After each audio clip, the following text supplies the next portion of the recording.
Assalamu alaikum wa rahmatullahi wa barakatuh. This is Najwa Husseini with Azadi News. Tripartite mood raises hopes and skepticism on Rohingya issue.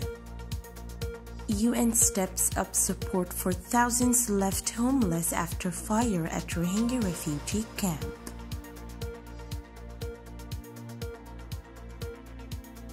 Bangladesh is going to host an important tripartite meeting on the Rohingya repatriation issue, which has been frozen for a year, bringing China and Burma to the table on January 19.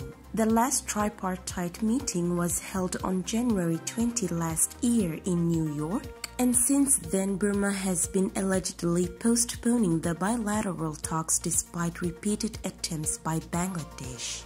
Bangladesh Foreign Minister A.K. Abdul Momen said it will be a secretary-level tripartite meeting and hopefully it will be productive. However, he averred that repatriation is the only solution to end the Rohingya crisis and there will be no alternative. The meeting was supposed to take place this week, but Momen said it has been postponed due to a visit by Chinese Foreign Minister Wang Yi to Burma. Meanwhile, Bangladesh has handed over fresh details of an additional 230,000 refugees to Burma. With their biometric identifications, MD Dilwar Hussain, the head of Myanmar wing in the Bangladesh Foreign Minister, told the media.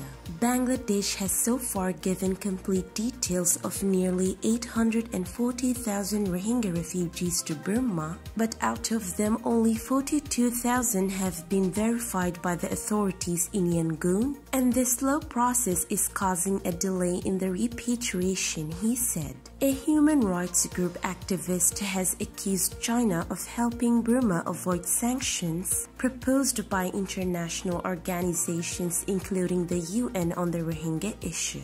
China and Burma have been very close allies for a long time. Tariq Shamsur Rahman, a geopolitical expert who teaches international relations at Jahangirnagar University in Dhaka, told that only Bangladesh's tough stance would put an end to this crisis. Appreciating the decision of Dhaka to hold a tripartite meeting on the Rohingya issue, he said China is an important country and Bangladesh partner in various projects, and Beijing can play its role in the repatriation of Rohingya refugees. But he was skeptical that Burma could misuse its good economic relations with China and adopt delaying tactics and put hurdles in the repatriation process. However, the government of US President-elect Joe Biden can help bring an amicable solution to the crisis if Bangladesh strengthens its diplomatic mechanisms, he suggested.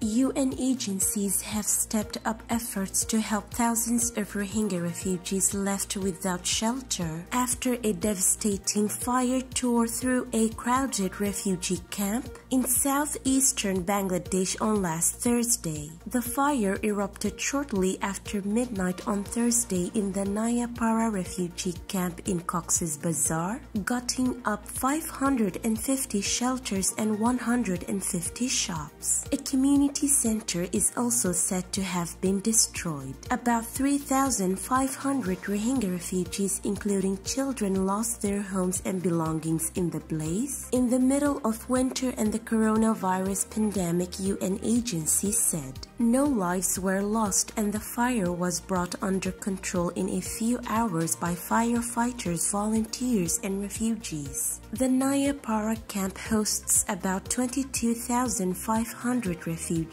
of whom about 17,800 are women, children, and the elderly. UN agencies have been on the ground since early Thursday morning, assessing the damage and helping the affected.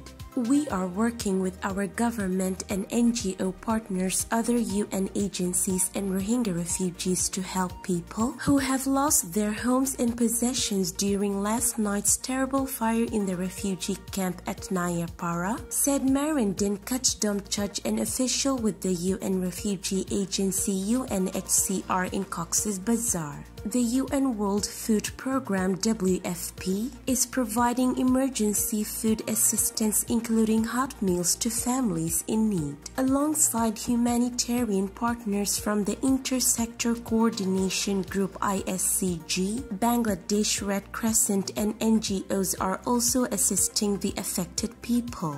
This is today's news. To get more updates about Rohingya, subscribe to our YouTube channel and hit the notification bell. Visit our website azaditvnews.com and follow our social media accounts. Wassalamu alaikum wa rahmatullahi wa barakatuh.